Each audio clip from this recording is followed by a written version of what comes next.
اب ہم آپ کو سناتے ہیں نبی کریم صلی اللہ علیہ وسلم کی چوتھی بیٹی سیدہ فاطمہ الزہرا رضی اللہ عنہا کے حالات اور واقعات۔ سیرت نگاروں کے نزدیک سیدہ فاطمہ رضی اللہ عنہا کی تاریخ ولادت میں اختلاف پایا جاتا ہے۔ ایک روایت ہے کہ نبوت کے پہلے سال پیدا ہوئیں۔ ابن اسحاق سیرت نگار نے لکھا ہے کہ ابراہیم کے سوا آپ صلی اللہ علیہ وسلم کی تمام اولاد قبل از نبوت پیدا ہوئی۔ ابن جوزی نے لکھا ہے کہ بعثت سے 5 برس پہلے خانہ کعبہ کی تعمیر ہو رہی تھی کہ سیدہ فاطمہ رضی اللہ عنہا پیدا ہوئیں۔ بعض روایتوں میں ہے کہ نبوت سے تقریباً 1 سال پہلے پیدا ہوئیں۔ اس میں گرامی فاطمہ اور لقب زہرا ہے۔ ان کی تربیت بھی نبی کریم صلی اللہ علیہ وسلم اور سیدہ خدیجہ رضی اللہ عنہا کی زیر نگرانی ہوئی۔ صحیح مسلم کی ایک روایت میں ہے کہ سیدہ فاطمہ کی چال ڈھال رسول اللہ صلی اللہ علیہ وسلم سے بالکل مشابہ تھی۔ صرف یہی نہیں بلکہ اٹھتے بیٹھتے اور ہر بات میں سیدہ فاطمہ سے زیادہ آپ کے مشابہ کسی کو نہیں دیکھا گیا۔ آپ کی بات چیت کرنے کا انداز اور لب و لہجہ بھی آپ صلی اللہ علیہ وسلم سے ملتا جلتا تھا۔ صحیح بخاری کی ایک روایت کے مطابق سیدنا عبداللہ بن مسعود فرماتے ہیں، ایک بار نبی صلی اللہ علیہ وسلم کعبے میں نماز پڑھ رہے تھے۔ قریش کے چند شریر لوگوں نے شرارت کی۔ جب آپ سجدے میں گئے تو اونٹ کی اوجھڑی آپ کی کمر مبارک پر رکھ دی۔ آپ سجدے کی حالت ہی میں رہے۔ آپ کی اس حالت پر قریش کے شریر خوش ہو رہے تھے کہ سیدہ فاطمہ کو اطلاع ملی۔ آپ کا بچپن تھا، فوراً وہاں پہنچی، اس بوجھ کو آپ کی کمر پر سے اتارا اور ناراضی کا اظہار فرمایا۔ آپ نماز سے فارغ ہوئے تو ان بدطینتوں کے حق میں بد دعا فرمائی، وہ قبول ہوئی اور ان میں سے بیشتر غزوہ بدر میں مارے گئے۔ پھر مدینے کی طرف ہجرت ہوئی۔ نبی کریم صلی اللہ علیہ وسلم نے پہلے خود ہجرت فرمائی، اپنے گھر کے افراد کو بعد میں مدینے بلوایا۔ 2 ہجری میں غزوہ بدر پیش آیا۔ اس سے فارغ ہونے کے بعد آپ نے سیدہ فاطمہ رضی اللہ عنہا کے نکاح کا ارادہ فرمایا۔ سیدہ فاطمہ کے ساتھ سب سے پہلے نکاح کی درخواست سیدنا ابو بکر نے کی، پھر ان کے بعد سیدنا عمر نے کی تھی، لیکن نبی صلی اللہ علیہ وسلم نے کچھ جواب نہ دیا۔ علی رضی اللہ عنہ نے خواہش کا اظہار کیا کہ نبی کریم صلی اللہ علیہ وسلم انہیں اپنی دامادی کا شرف عطا فرما دیں، تو نبی صلی اللہ علیہ وسلم نے ان سے دریافت فرمایا، تمہارے پاس مہر کے لیے کوئی چیز ہے؟ سیدنا علی رضی اللہ عنہ نے عرض کیا، اور تو کوئی چیز نہیں، صرف ایک سواری اور ایک زرہ ہے۔ نبی صلی اللہ علیہ وسلم نے فرمایا، گھوڑا تو لڑائی کے لیے ضروری ہے، زرہ فروخت کر ڈالو۔ وہ زرہ سیدنا عثمان نے 480 درہم کی عوض خریدی۔ اس موقع پر نبی صلی اللہ علیہ وسلم نے ارشاد فرمایا، اس رقم میں سے خوشبو بھی خریدی جائے۔ اگر سیدہ فاطمہ کا سال ولادت نبوت کا پہلا سال تسلیم کر لیا جائے تو سیدہ فاطمہ کی عمر جب 15 سال 5.5 ماہ کی ہوئی تو 2 ہجری میں نبی صلی اللہ علیہ وسلم نے سیدنا علی رضی اللہ عنہ کے ساتھ ان کا نکاح کر دیا۔ اس وقت سیدنا علی کی عمر 21 برس 5 مہینے تھی۔ عمروں کے معاملے میں اختلاف پایا جاتا ہے۔ نکاح کے بعد رسم عروسی کا وقت آیا تو نبی کریم صلی اللہ علیہ وسلم نے سیدنا علی سے کہا کہ ایک مکان لے لیں۔ چنانچہ حارث بن نعمان کا مکان حاصل کیا گیا اور سیدنا علی نے سیدنا فاطمہ کے ساتھ اس میں قیام کیا۔ شادی کے موقع پر نبی کریم صلی اللہ علیہ وسلم نے اپنی بیٹی کے جہیز کے لیے جو سامان تیار کیا اس کی تفصیل یہ ہے، 1 پلنگ اور 1 بستر دیا۔ اصابہ میں لکھا ہے کہ 1 چادر، 2 چکیاں اور 1 مشق بھی دی، اور یہ عجیب اتفاق ہے کہ یہی 2 چیزیں عمر بھر ان کی رفیق رہیں۔ سرور انبیاء کی سب سے چھوٹی اور چہیتی بیٹی کی ضروریات زندگی کو پورا کرنے کے لیے گویا کل سامان یہی تھا۔ یہ چیزیں زبان حال سے پکار پکار کر دنیا والوں سے کہہ رہی تھیں، دنیا والوں، اصل چیز تو فکر آخرت ہے، نہ کہ عیش و عشرت کے سامان۔ یہ زندگی بھی عارضی ہے اور دنیا کی ہر چیز بھی، اصل عیش تو آخرت کی عیش ہے۔ یہ ابتدائی مراحل طے ہو گئے تو نبی صلی اللہ علیہ وسلم نے سیدہ فاطمہ رضی اللہ عنہا کا نکاح سیدنا علی رضی اللہ عنہ سے کر دیا۔ 400 درہم مہر مقرر فرمایا۔ اس نکاح میں سیدنا ابو بکر صدیق، سیدنا عمر فاروق اور سیدنا عثمان غنی رضی اللہ عنہم شریک تھے، اور یہ حضرات اس نکاح کے گواہ تھے۔ نکاح کی یہ تقریب سادگی کا اعلی نمونہ تھی، اس میں کسی قسم کا کوئی تکلف نہیں برتا گیا۔ نکاح کے بعد سیدہ فاطمہ رضی اللہ عنہا کو سیدہ ام ایمن کے ساتھ سیدنا علی کے گھر روانہ فرمایا۔ سیدہ فاطمہ پیدل چل کر وہاں گئیں، کوئی ڈولی اور سواری وغیرہ نہیں تھی۔ نبی صلی اللہ علیہ وسلم نے خانگی معاملات اس طرح تقسیم فرمائے کہ سیدہ فاطمہ رضی اللہ عنہا اندرون خانہ سارا کام انجام دیں گی اور علی المرتضی بیرون خانہ تمام کام انجام دیں گے۔ اس سلسلے میں مشہور واقعہ ہے کہ ایک مرتبہ فتوحات کے بعد کچھ غلام نبی صلی اللہ علیہ وسلم کے پاس آئے تو سیدنا علی نے سیدہ فاطمہ کو مشورہ دیا کہ وہ نبی کریم صلی اللہ علیہ وسلم کی خدمت میں حاضر ہو کر ایک غلام مانگ لے تاکہ وہ گھر کے کام کاج کر دیا کرے۔ چنانچہ سیدہ فاطمہ رضی اللہ عنہا نے نبی کریم صلی اللہ علیہ وسلم سے بات کی تو ان کا مطالبہ سن کر نبی اکرم صلی اللہ علیہ وسلم نے ارشاد فرمایا، بیٹی، تمہیں اپنے کام اپنے ہاتھوں سے کرنے چاہیے۔ میں تمہیں ایک وظیفہ بتائے دیتا ہوں، جس وقت تم رات کو آرام کرنے کے لیے لیٹو تو اس وظیفے کو پڑھ لیا کرو۔ 33 بار سبحان اللہ، 33 بار الحمدللہ اور 34 بار اللہ اکبر۔ یہ 100 کلمات ہیں اور تمہارے لیے خادم سے بہتر ہیں۔ اس پر سیدہ فاطمہ رضی اللہ عنہا نے فرمایا، میں اللہ اور اللہ کے رسول سے راضی ہوں۔ یہ گویا پوری امت کی عورتوں کے لیے ایک سبق تھا، ایک نمونہ تھا۔ یہ واقعہ ابتدائے اسلام کا ہے۔ بعد میں حالات بہتر ہونے پر نبی صلی اللہ علیہ وسلم نے انہیں ایک غلام عطا فرما دیا تھا۔ غزوہ احد میں جہاں دوسری خواتین نے مشکل حالات میں کام کیا، سیدہ فاطمہ رضی اللہ عنہا بھی پیچھے نہ رہی۔ نبی صلی اللہ علیہ وسلم کے دندان مبارک شہید ہو گئے تھے۔ سیدنا علی پانی لائے، سیدہ فاطمہ نے آپ کے زخموں کو صاف کیا، روئی جلا کر اس کی راکھ زخم پر ڈالی جس سے خون رک گیا۔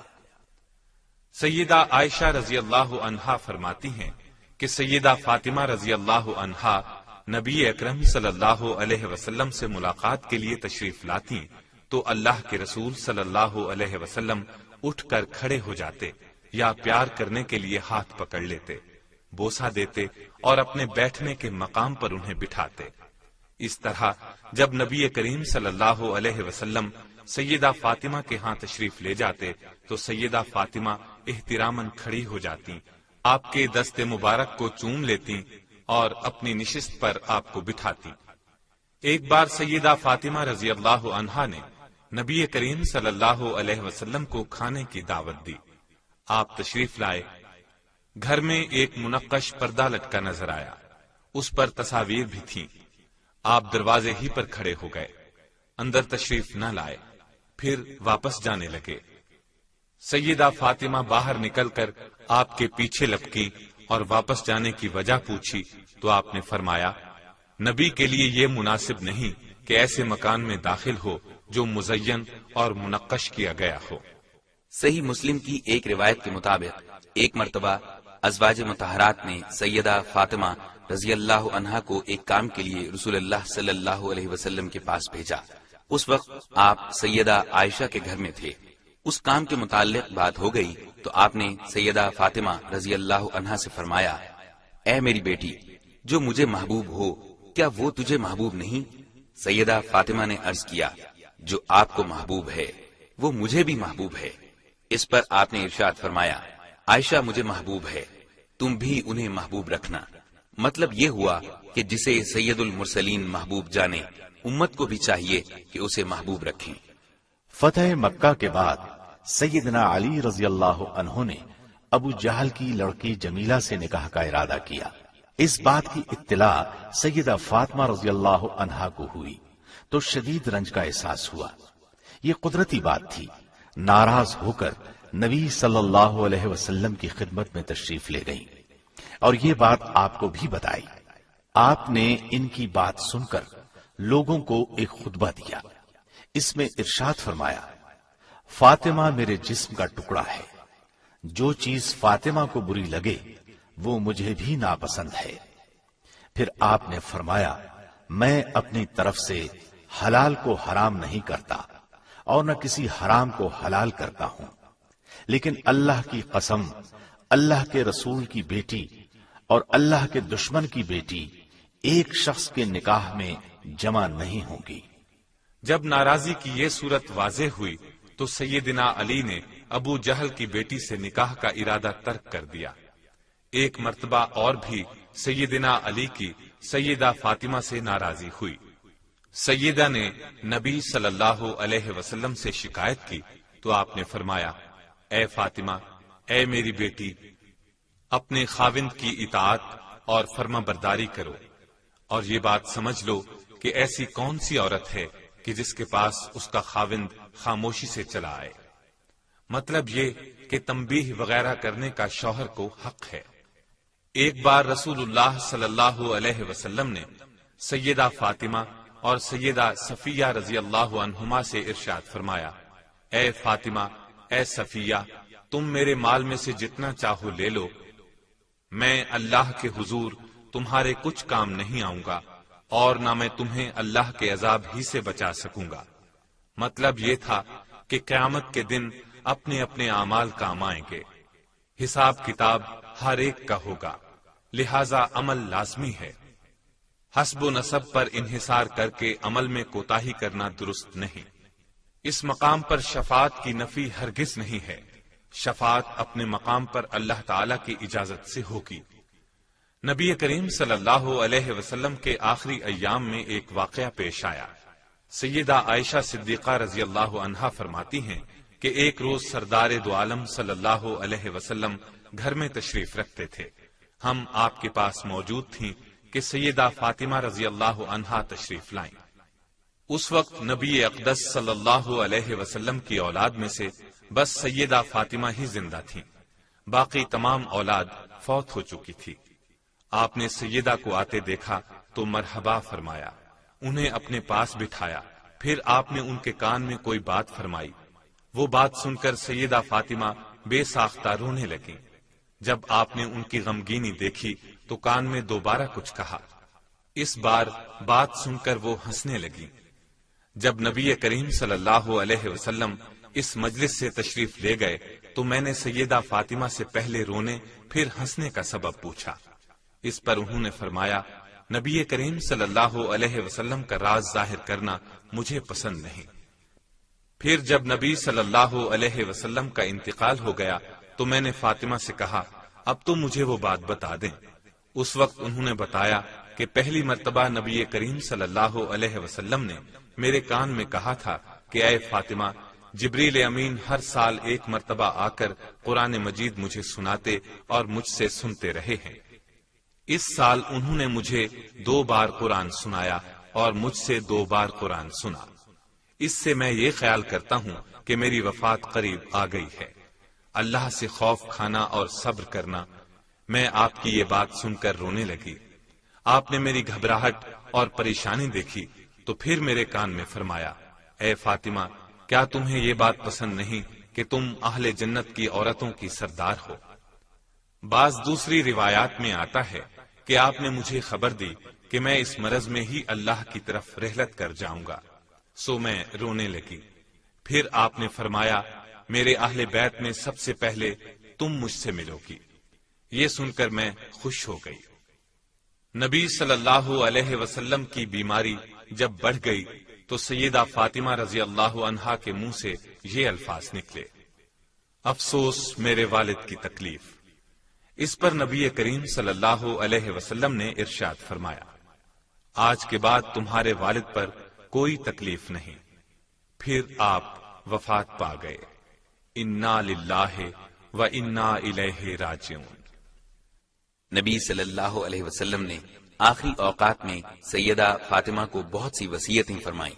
ان میں سے ایک یہ تھی، میری وفات پر کسی قسم کا ماتم نہ کرنا، چہرے کو نہ پیٹنا، بال نہ نوچنا، نوحہ نہ کرنا، نہ نوحہ کرنے والیوں کو بلانا۔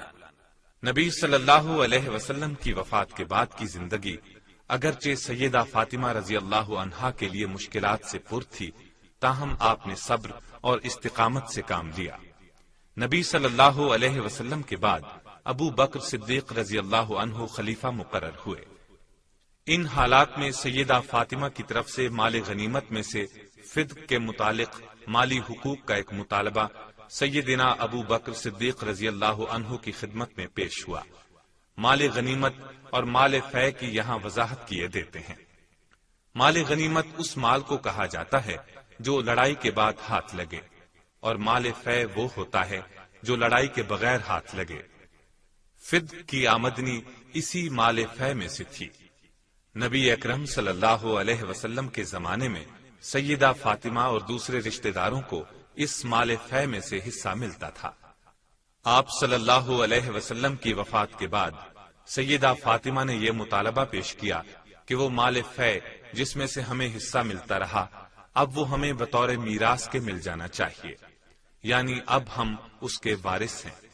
سیدہ فاطمہ رضی اللہ عنہا کے اس مطالبے کے جواب میں ابو بکر صدیق رضی اللہ عنہ نے فرمایا، اس بارے میں نبی صلی اللہ علیہ وسلم کا واضح ارشاد ہے، ہم انبیاء کی جماعت ہیں، ہماری وراثت نہیں چلتی، بلکہ جو کچھ ہم چھوڑ جائیں وہ صدقہ ہوتا ہے اور اللہ کی راہ میں مسلمانوں کے لیے وقف ہوتا ہے۔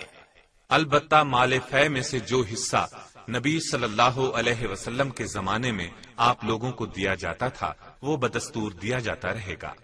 مطلب یہ تھا کہ وہ حصہ تو آپ کو اسی طرح ملتا رہے گا، لیکن اس جاگیر کو نبی کریم صلی اللہ علیہ وسلم کی وراثت میں نہیں دیا جا سکتا، اس لیے کہ فرمان نبوی یہی ہے۔ اس تسلی بخش جواب پر سیدہ فاطمہ خاموش ہو گئیں۔ پھر تمام زندگی انہوں نے یہ مطالبہ پیش نہیں کیا۔ اب کچھ لوگوں کا یہ کہنا کہ ابو بکر صدیق رضی اللہ عنہ نے سیدہ فاطمہ کا حق غصب کر لیا تھا، کسی طرح بھی درست نہیں۔ سیدنا ابو بکر کے جواب سے مطمئن ہونے کے بعد سیدہ فاطمہ نے اس بات کا کچھ بھی ملال باقی نہیں رکھا، اور سیدنا ابو بکر صدیق رضی اللہ عنہ سے ان کے تعلقات خوشگوار تھے۔ سیدہ فاطمہ نبی کریم صلی اللہ علیہ وسلم کی وفات کے بعد نہایت مغموم رہا کرتی تھیں۔ اپنی زندگی کے یہ دن انہوں نے نہایت صبر و تحمل سے بسر کیے۔ پھر یہ بیمار رہنے لگی۔ اس وقت ان کی عمر 28 یا 29 سال تھی۔ صدیق اکبر رضی اللہ عنہ کی زوجہ محترمہ اسماء بنت امیس رضی اللہ عنہا ان کی تیمار داری کیا کرتی۔ اس دوران میں سیدنا ابو بکر اور سیدنا عمر رضی اللہ عنہما برابر ان کی بیمار پرسی کرتے رہے۔ نبی کریم صلی اللہ علیہ وسلم کی وفات کے بعد صرف 6 ماہ زندہ رہیں، پھر چند روز بیمار رہیں۔ آخر 3 رمضان المبارک 11 ہجری منگل کی شب میں انتقال کر گئیں۔ انا للہ و انا الیہ راجعون۔ سیدہ فاطمہ نبی صلی اللہ علیہ وسلم کی آخری اولاد تھیں۔ وفات سے پہلے انہوں نے اپنے خامن سیدنا علی رضی اللہ عنہ کو وصیت فرمائی۔ اس وصیت کے الفاظ یہ تھے، میرے بعد آپ امامہ رضی اللہ عنہا سے شادی کر لیجیے گا۔ امامہ ان کی بڑی بہن سیدہ زینب رضی اللہ عنہا کی صاحبزادی تھی، گویا سیدہ کی سگی بھانجی تھی۔ چنانچہ سیدہ فاطمہ کی وفات کے بعد سیدنا علی نے امامہ سے نکاح کیا۔ سیدہ فاطمہ رضی اللہ عنہا کے انتقال نے ایک بار پھر غم کی لہر دوڑا دی۔ نبی صلی اللہ علیہ وسلم کی جدائی کا غم پھر سے تازہ کر دیا۔ صحابہ کرام کے رنج و غم کی انتہا نہ رہی۔ سیدہ فاطمہ کا انتقال مغرب اور عشاء کے درمیان ہوا۔ انہوں نے ابو بکر صدیق کی زوجہ محترمہ کو وصیت کی تھی کہ وہ انہیں غسل دیں۔ چنانچہ اسما بنت امیس رضی اللہ عنہا نے ان کے غسل کا انتظام فرمایا۔ غسل اور کفن کے بعد جنازے کا مسئلہ پیش آیا۔ اس موقع پر خلیفہ اول سیدنا ابو بکر صدیق، سیدنا عمر فاروق اور دیگر اصحاب رضی اللہ عنہم جو اس موقع پر موجود تھے تشریف لائے۔ سیدنا علی المرتضی کو دیکھ کر ابو بکر صدیق رضی اللہ عنہ نے ان سے فرمایا، آپ آگے تشریف لائیں اور جنازہ پڑھائیں۔ اس پر سیدنا علی رضی اللہ عنہ نے جواب میں فرمایا، آپ خلیفۃ الرسول ہیں، آپ کی موجودگی میں میں جنازہ کیسے پڑھا سکتا ہوں؟ جنازہ پڑھانا آپ ہی کا حق ہے، آگے تشریف لائیں اور جنازہ پڑھائیں۔ چنانچہ سیدنا ابو بکر صدیق رضی اللہ عنہ نے نماز جنازہ پڑھائی۔ نماز جنازہ کے بعد سیدہ فاطمہ رضی اللہ عنہا کو جنت البقیع میں دفن کیا گیا۔ سیدہ فاطمہ سیدنا علی کی پہلی زوجہ محترمہ تھیں۔ ان کی زندگی میں سیدنا علی نے دوسری شادی نہیں کی۔ سیدہ فاطمہ کے ہاں 5 بچے پیدا ہوئے، حسن، حسین، محسن، ام کلثوم اور زینب رضی اللہ عنہم۔ محسن کا بچپن ہی میں انتقال ہو گیا تھا۔ یہاں یہ بات بھی قابل غور ہے کہ سیدہ نے اپنی صاحبزادیوں کے نام اپنی بڑی بہنوں کے نام پر رکھے۔ ام کلثوم کا نکاح سیدنا عمر بن خطاب سے 17 ہجری میں ہوا، جبکہ سیدہ زینب کا نکاح عبداللہ بن جعفر طیار سے ہوا۔ رسول اللہ صلی اللہ علیہ وسلم نے سیدہ فاطمہ کے بارے میں فرمایا، فاطمہ میرے جسم کا ٹکڑا ہے۔ نیز آپ نے فرمایا، فاطمہ جنتی عورتوں کی سردار ہوگی۔ ایک روایت کے الفاظ یہ ہیں، جس نے فاطمہ کو ناراض کیا اس نے مجھے ناراض کیا۔ ایک روایت میں ہے، جو چیز اسے رنج میں مبتلا کرتی ہے وہ مجھے رنج میں مبتلا کرتی ہے، جو چیز اسے ایذا دیتی ہے وہ مجھے بھی ایذا دیتی ہے۔ ترمذی کی ایک روایت کے یہ الفاظ ہیں، جو علی، فاطمہ، حسن اور حسین رضی اللہ عنہم سے لڑے گا اس سے میں لڑوں گا، جو ان سے صلح کرے گا ان سے میں صلح کروں گا۔ سیدہ عائشہ صدیقہ رضی اللہ عنہا سے پوچھا گیا کہ رسول اللہ صلی اللہ علیہ وسلم سب سے بڑھ کر کسے محبوب سمجھتے تھے؟ انہوں نے جواب دیا، فاطمہ کو۔ پوچھا گیا، مردوں میں کسے محبوب سمجھتے تھے؟ انہوں نے فرمایا، ان کے خاوند کو۔ ابن عباس رضی اللہ عنہ فرماتے ہیں، رسول اللہ صلی اللہ علیہ وسلم نے ارشاد فرمایا، مریم بنت عمران کے بعد تمام اہل جنت کی عورتوں کی سردار فاطمہ رضی اللہ عنہا ہیں، خدیجہ رضی اللہ عنہا ہیں، پھر آسیہ ہیں یعنی فرعون کی بیوی۔